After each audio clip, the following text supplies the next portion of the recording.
ஸ்ரீ குருபியோ நமக. அனைவருக்கும் நமஸ்காரம். இன்று உகாதி பண்டிகை. அனைவருக்கும் உகாதி பண்டிகை நல்வாழ்த்துக்கள் மற்றும் நமஸ்காரங்கள். இன்று வெங்கடவனை வணங்கி கோவிந்த நாமாவளி சொல்ல அனைத்து விதமான செல்வங்களையும் தரும், பல ஜென்ம பாபங்களை போக்கும், இன்று சொல்ல புத்தாண்டே சுபிக்ஷமாக அமையும் என்பது நம்பிக்கை. வசந்த நவராத்திரி எனும் சைத்திர நவராத்திரி துவங்கிவிட்டது. 9 நாட்களும் அம்பிகை வழிபாடும் ஸ்தோத்திரம் பாராயணங்கள் பன்மடங்கு உயர் பலன்களை தரும். நீண்ட ஆயுள், ஆரோக்கியம், ஐஸ்வர்யம் என சகல சம்பத்துக்களையும் தரும். நாம் முந்தைய பதிவில் தேவி மகாத்மியம் தமிழில் கதை வடிவில் பார்த்தோம். அதை பாராயணம் செய்து பலன் பெறுவோம். ஸ்ரீராம நவமிக்கு முன்பாக 9 நாட்கள் கர்ப்போத்சவம் என்று கொண்டாடப்படுகிறது. இந்த நாட்களில் ஸ்ரீமத் ராமாயணம் பாராயணம் மற்றும் பிரவச்சனம் செய்வது விசேஷ பலன் தரும். குடும்பத்தில் ஒற்றுமை பலப்படும், மகிழ்ச்சி பெருகும், மங்களம் உண்டாகும், சுப தடைகள் நீங்கும், எண்ணிய காரியம் நிறைவேறும். அதனால் நாம் ஸ்ரீ காயத்ரி ராமாயணம் பாராயணம் செய்யலாம். காயத்ரி ஜபிக்க முடியாதோரும் இதை சொல்வதால் 1,00,000 முறை காயத்ரி மகாமந்திரத்தை ஜபம் செய்த புண்ணியத்தை பெறலாம். ஸ்ரீ வால்மீகி மகர்ஷி தான் இயற்றிய ராமாயணத்தில் ஒவ்வொரு 1000 ஸ்லோகங்களுக்கு முதல் ஸ்லோகத்தில் காயத்ரி மகாமந்திரத்தின் 24 அக்ஷரங்களை முறையே முதல் எழுத்தாக அமைத்து 24,000 ஸ்லோகங்கள் கொண்ட ராமாயணத்தை இயற்றியுள்ளார். அதனால் இந்த காயத்ரி ராமாயணத்தை தினமும் பாராயணம் செய்ய அல்லது இந்த நவராத்திரி தினங்களில் பாராயணம் செய்ய, ராமாயணத்தை பூர்த்தியாக பாராயணம் செய்த பலனும் காயத்ரி மந்திரத்தை ஜபம் செய்த பலனும் கிடைக்கும். இதை சொல்பவர் கேட்பவர் சகல பாபங்களிலிருந்து விடுபடுவார். சாதாரண தினங்களில் செய்யும் ஜப பாராயணத்தை விட நவராத்திரி காலங்களில் செய்யும் மந்திர ஜபம் பாராயணத்துக்கு 1000 மடங்கு பலன் அதிகம் அப்படின்னு சொல்லப்படுது. நாம ஸ்தோத்திரத்தை பார்க்கலாம். கோவிந்த நாமாவளி. ಶ್ರೀನಿವಾಸ ಗೋವಿಂದ ಶ್ರೀ ವೆಂಕಟೇಶ ಗೋವಿಂದ ಶ್ರೀನಿವಾಸ ಗೋವಿಂದ ಶ್ರೀ ವೆಂಕಟೇಶ ಗೋವಿಂದ ಗೋವಿಂದ ಹರಿ ಗೋವಿಂದ ಗೋಕುಲನಂದನ ಗೋವಿಂದ ಗೋವಿಂದ ಹರಿ ಗೋವಿಂದ ಗೋಕುಲನಂದನ ಗೋವಿಂದ ಶ್ರೀನಿವಾಸ ಗೋವಿಂದ ಶ್ರೀ ವೆಂಕಟೇಶ ಗೋವಿಂದ ಭಕ್ತವತ್ಸಲ ಗೋವಿಂದ ಭಾಗವತ ಪ್ರಿಯ ಗೋವಿಂದ ನಿತ್ಯ ನಿರ್ಮಲ ಗೋವಿಂದ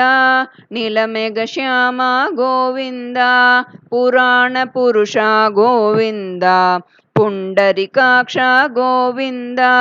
ಗೋವಿಂದ ಹರಿ ಗೋವಿಂದ ಗೋಕುಲನಂದನ ಗೋವಿಂದ ಗೋವಿಂದ ಹರಿ ಗೋವಿಂದ ಗೋಕುಲನಂದನ ಗೋವಿಂದ ನಂದನಂದನ ಗೋವಿಂದ ನವನಿತ ಚೋರ ಗೋವಿಂದ ಪಶುಪಾಲಕ ಶ್ರೀ ಗೋವಿಂದ ಪಾಪ ವಿಮೋಚನ ಗೋವಿಂದ ದುಷ್ಟ ಸಂಹಾರ ಗೋವಿಂದ ದುರಿತ ನಿವಾರಣ ಗೋವಿಂದ ಶಿಷ್ಟ ಪಾಲಕ ಗೋವಿಂದ ಕಷ್ಟ ನಿವಾರಣ ಗೋವಿಂದ ಗೋವಿಂದ ಹರಿ ಗೋವಿಂದ ಗೋಕುಲನಂದನ ಗೋವಿಂದ ಗೋವಿಂದ ಹರಿ ಗೋವಿಂದ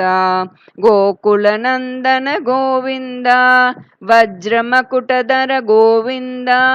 ವರಾಹಮೂರ್ತಿ ಗೋವಿಂದ ಗೋಪಿ ಜನಲೋಲ ಗೋವಿಂದ ಗೋವರ್ಧನೋದರ ಗೋವಿಂದ ದಶರಥ ನಂದನ ಗೋವಿಂದ ದಶಮುಖ ಮರ್ದನ ಗೋವಿಂದ ಪಕ್ಷಿವಾಹನ ಗೋವಿಂದ ಪಾಂಡವ ಪ್ರಿಯ ಗೋವಿಂದ ಗೋವಿಂದ ಹರಿ ಗೋವಿಂದ ಗೋಕುಲನಂದನ ಗೋವಿಂದ ಗೋವಿಂದ ಹರಿ ಗೋವಿಂದ ಗೋಕುಲನಂದನ ಗೋವಿಂದ ಮತ್ಸ್ಯ ಕೂರ್ಮ ಗೋವಿಂದ ಮಧುಸೂದನ ಹರಿ ಗೋವಿಂದ ವರಾಹ ನರಸಿಂಹ ಗೋವಿಂದ ವಾಮನ ಭೃಗುರಾಮ ಗೋವಿಂದ ಬಲರಾಮಾನುಜ ಗೋವಿಂದ ಬೌದ್ಧ ಕಲ್ಕಿದರ ಗೋವಿಂದ ವೇಣುಗಾನ ಪ್ರಿಯ ಗೋವಿಂದ ವೆಂಕಟರಮಣ ಗೋವಿಂದ ಗೋವಿಂದ ಹರಿ ಗೋವಿಂದ ಗೋಕುಲನಂದನ ಗೋವಿಂದ ಗೋವಿಂದ ಹರಿ ಗೋವಿಂದ ಗೋಕುಲನಂದನ ಗೋವಿಂದ ಸೀತಾನಾಯಕ ಗೋವಿಂದ ಶ್ರಿತ ಪರಿಪಾಲಕ ಗೋವಿಂದ ಗೋವಿಂದ ದರಿದ್ರ ಜನ ಪೋಷಕ ಗೋವಿಂದ ಧರ್ಮ ಸಂಸ್ಥಾಪಕ ಗೋವಿಂದ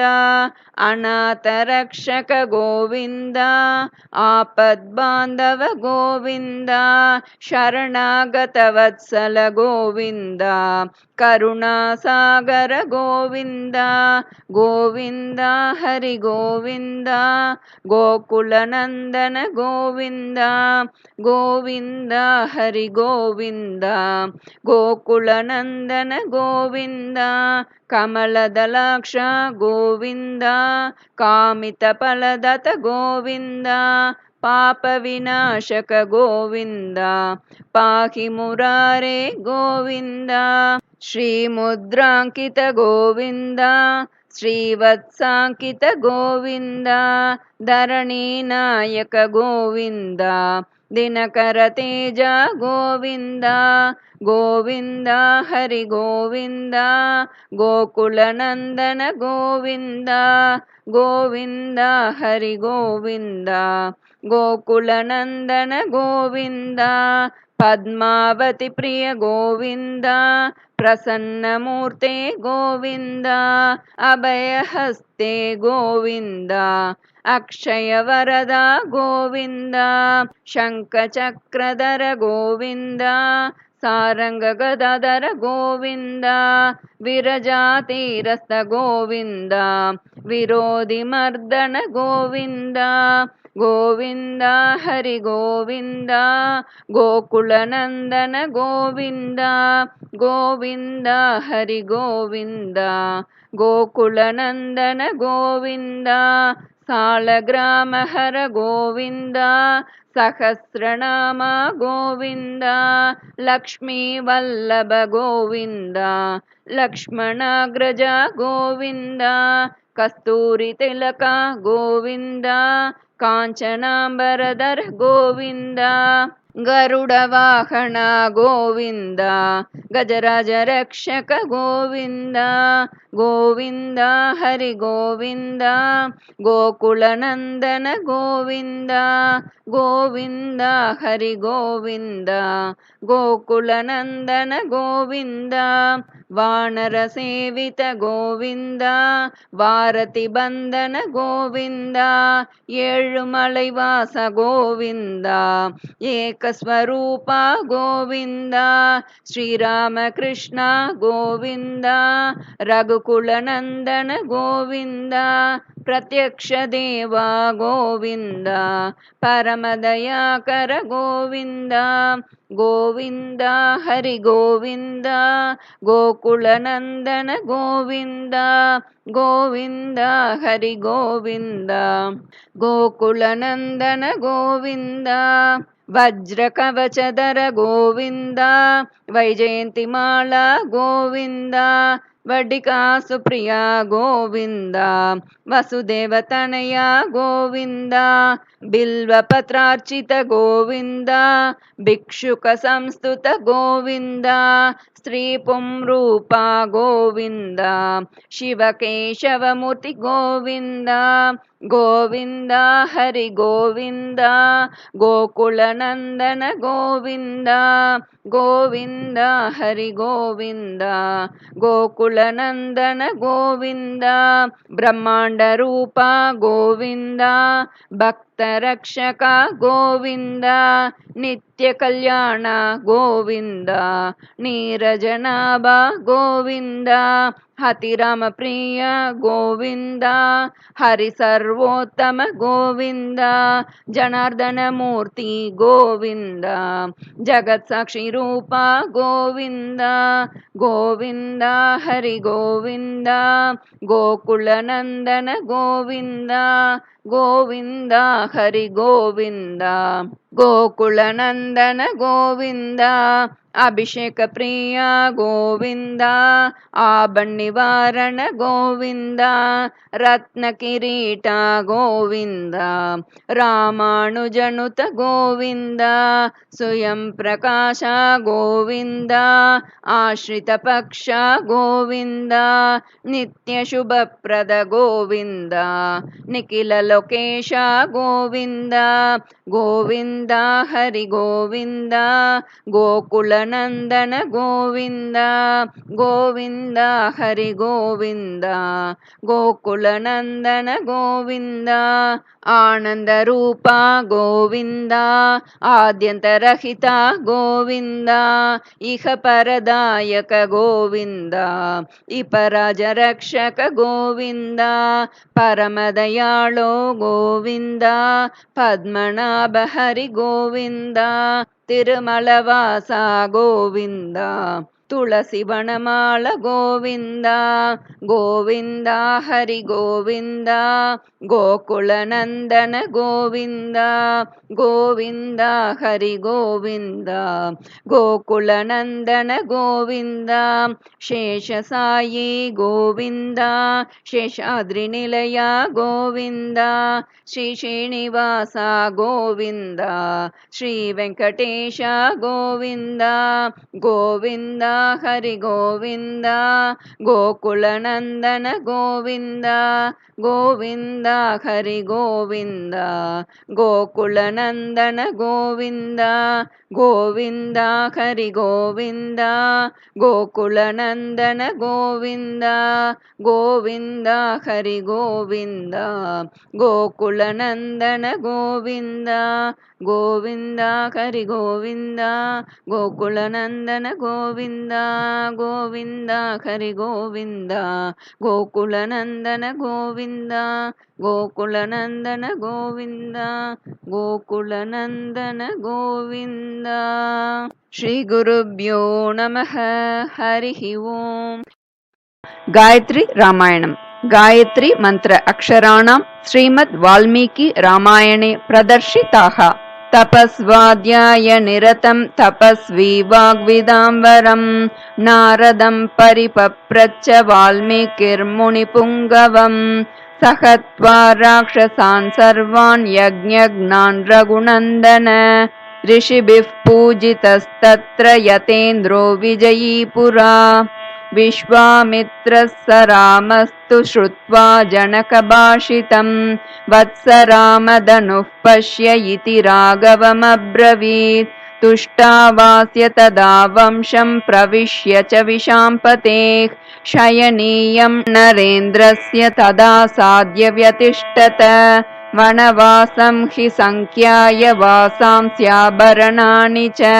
ಭರ್ತಾರಮನುಗಚ್ಚಂತ್ಯೈ ಸೀತಾಯೈ ಶ್ವಶುರೋ ದದೌ ರಾಜಾ ಸತ್ಯಂಚ ಧರ್ಮಶ್ಚ ರಾಜಾ ಕುಲವತಾಂ ಕುಲಂ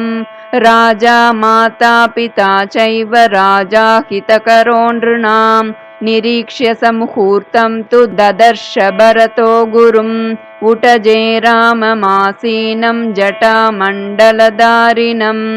ಯದಿ ಬುದ್ಧಿಃ ಕೃತಾ ದ್ರಷ್ಟುಮಗಸ್ತ್ಯಂ ತಂ ಮಹಾಮುನಿಂ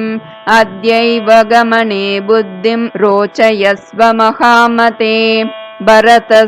ಭರತಸ್ಯಾರ್ಯಪುತ್ರಸ್ಯ ಶ್ವಶ್ರೂಣಾಂ ಮಮ ಚ ಪ್ರಭೋ ಮೃಗರೂಪಮಿದಂ ವ್ಯಕ್ತಂ ವಿಸ್ಮಯಂ ಜನಯಿಷ್ಯತಿ ಗಚ್ಚ ಶೀಘ್ರಮಿತೋ ರಾಮ ಸುಗ್ರೀವಂ ತಂ ಮಹಾಬಲಂ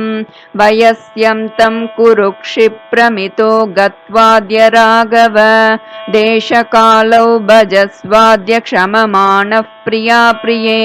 ಸುಖ ದುಃಖ ಸಹ ಕಾಲೇ ಸುಗ್ರೀವ ವಶಗೋ ಭವ ವಂದಿತವ್ಯಾಸ್ತತಃ ಸಿದ್ಧಾಸ್ತಪಸಾವೀತ ಕಲ್ಮಷಾಃ ಪ್ರವೃಷ್ಟ್ಯಾ ಚಾಪಿ ಸೀತಾಯಾಃ ಪ್ರವೃತ್ತಿರ್ವಿನಯಾನ್ವಿತೈಃ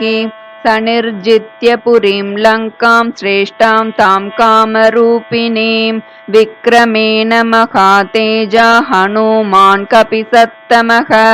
ಧನ್ಯಾ ದೇವಾಸ ಗಂಧರ್ವಾ ಸಿದ್ಧಾಶ್ಚ ಪರಮರ್ಷಯಃ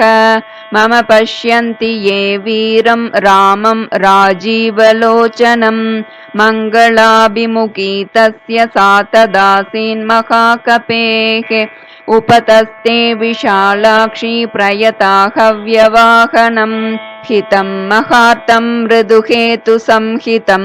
ವ್ಯತೀತಕಾಲಾಯತಿ ಸಂಪ್ರತಿಕ್ಷಮಂ ನಿಶಮ್ಯ ತದ್ವಾಕ್ಯಮುಪಸ್ಥಿತಜ್ವರಃ ಪ್ರಸಂಗವಾಣುತ್ತರಮೇತದಬ್ರವೀತ್ धर्मात्मा रक्षसश्रेष्ठः सम्प्राप्तोऽयं विभीषणः लङ्कैश्वर्यमिदं श्रीमान् श्रुवं प्राप्नोत्यकण्टकम्